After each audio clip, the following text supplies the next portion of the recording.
안녕하세요. 문화재가 있는 곳이라면 어디든 달려가는 안상태입니다. 여러분, 어떤 자격이 있어야 우리 문화재가 될 수 있을까요? 한 시대를 대표하는 건축물, 그림, 도자기만 문화재다?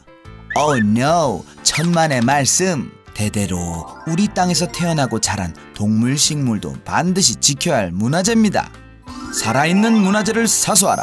문화재 속 직업 이야기, 동식물 문화재 보존 전문가입니다.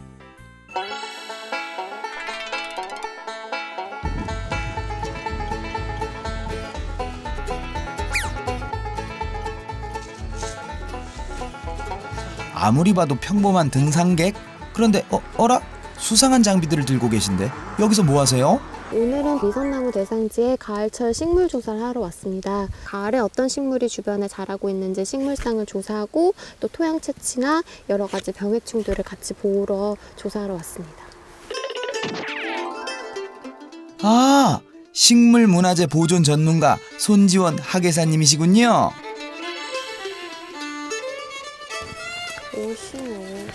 제 눈에는 아무리 봐도 그냥 풀이고요. 평범하기 그지없는 나뭇가지인데. 그런데 이 미선나무가 세계에서 유일하게 우리나라에만 존재하는 희귀식물. 무조건 보존해야겠네요. 미선나무 막중한 임무를 띠고 현장 조사해 온 연구팀. 그런데 미선나무 보존을 한다면서 자꾸 수상한 움직임이 포착됩니다.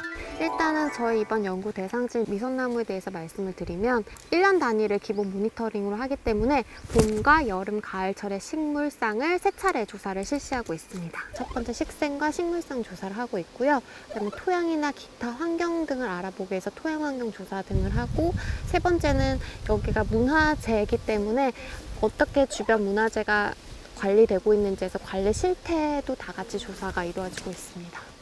전국 약 500여 지역에 분포하고 있는 천연기념물, 상당수가 멸종 위기에 있는 희귀식물입니다.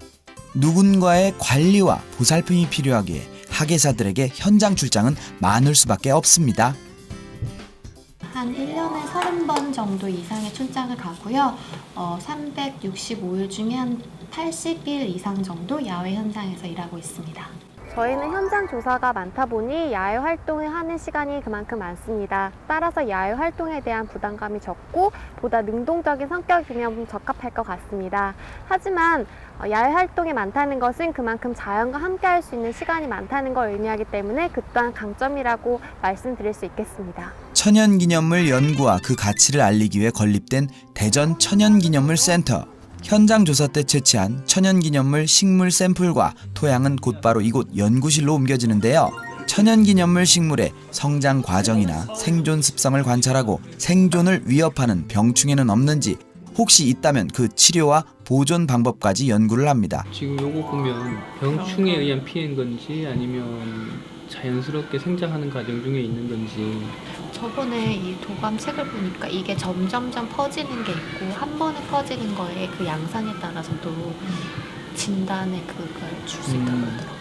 한마디로 희귀식물 닥터라는 말씀이지요. 채취한 식물은 표본 작업 후 후대에게 넘겨줘야 할 중요 연구 자료가 되는데요. 훼손되거나 분실되는 불상사가 발생하면 큰일 나겠죠. 그래서 삼엄한 경비 속에 보관합니다. 여기서 잠깐 팁을 드리면, 국립문화재연구소 천연기념물센터에서는 도슨트 프로그램을 운영하고 있는데요. 학생이 직접 전시 안내 해설자가 되어 관람객에게 설명을 하는 건데, 천연기념물 식물에 대해 더 능동적으로 공부하고 더 자세히 배울 수 있는 시간이 될 거라고 합니다. 천연기념물 식물은 사진으로만 보는 멸종식물이 될 수도 있습니다. 하지만 보존 연구 덕분에 지금도 씨를 뿌리고 꽃을 피우고 있는데요. 사라져가는 것을 지켜내는 데서 오는 보람은 어떨까요? 현장 조사를 하다 보면 정말 잘 보존된 숲이나 우리의 큰 로거스를 만날 때가 있습니다. 그럴 때마다 이렇게 경외감을 느끼고 신성한 우리 자연 문화재를 저희 후손들에게 보존하는 데 있어서 작은 역할이나마 할 수 있다는 거에 대해서 매우 큰 보람을 느끼고 있습니다. 대학교에서 산림자원학과나 원예학과, 식물생태학과 등을 전공하는 게 도움이 된다고 하니 참고하세요.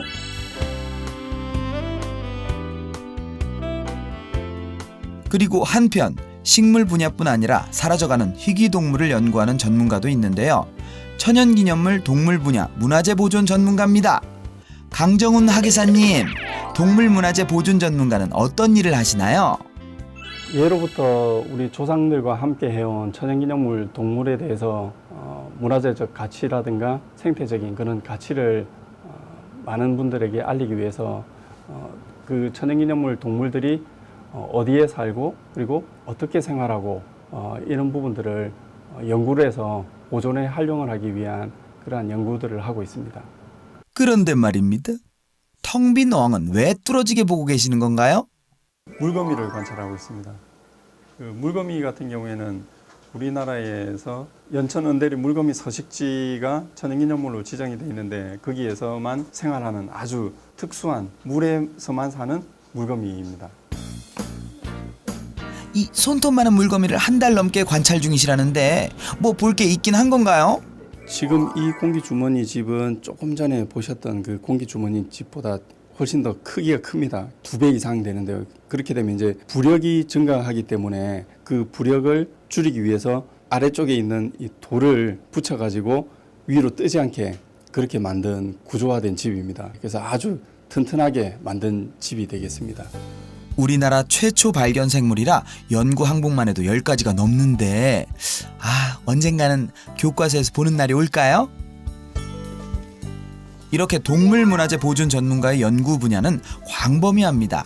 습지에 사는 작은 곤충부터 조류, 파충류, 포유류를 넘나들지요. 또 야생에서 죽은 천연기념물은 박제 표본이나 골격 표본을 만들어 연구나 교육 전시에 활용을 하는데 정말 살아있는 것 같네. 이렇게 관리하는 이유가 있나요? 천연기념물 동물은 살아있을 때도 천연기념물이지만 이렇게 죽어서 박제 표본으로 된 것도 다 천연기념물입니다. 그래서 천연기념물이라고 하면 조상으로부터 물려받았고 그리고 저희가 잘 보존하고 가꿔서 다음 후세에도 물려줘야 되는 자연 보물이기 때문입니다. 그래서 박제 표본 작업은 문화재 수리 기능자만 가능한데요. 야생에서 죽어오는 동물들을 볼 때마다 얼마나 마음이 아프실까요? 비슷한 경험을 얼마 전에도 하셨다는데요. 야생에서의 생존을 추적 관찰해야 하는 천연기념물 동물들. 추위와 더위를 견디며 잠복하는 일이 다반사일 수밖에 없습니다. 산기슭, 바닷가, 갯벌, 무인도, 험한 지역이라고 피할 수도 없는데요. 쉽지 않은 일. 학예사님은 이 일을 어떻게 시작하게 되셨나요? 대학을 들어가면서 다친 천연기념물 황조롱이를 보게 된 경우가 있었는데 그 다친 천연기념물 동물이 처음에 구조돼서 치료돼 가지고 나중에 자연에 방사되는 그런 경이로운 모습을 보고 이 천연기념물 동물을 내가 앞으로 좀 연구하고 계속 내가 보존해야 되겠다라는 생각에서 대학원을 가게 되고 계속 공부를 해서 현재 연구사가 되게 되었습니다. 여기서 잠깐 팁을 드리면 이렇게 동물을 아끼는 마음은 기본. 대학에서 동물자원학과나 수의학과, 생명과학과 등을 전공하면 동물문화재 보존 전문가가 되는데 도움이 된다고 합니다. 우리 땅의 동식물을 지키고 후대를 위해 귀중한 연구자를 만들어 남기는 동식물 문화재 보존 전문가. 현장 학습을 좋아하고 자연에 호기심이 많은가요? 그렇다면 동식물 문화재 보존 전문가에 도전해보세요.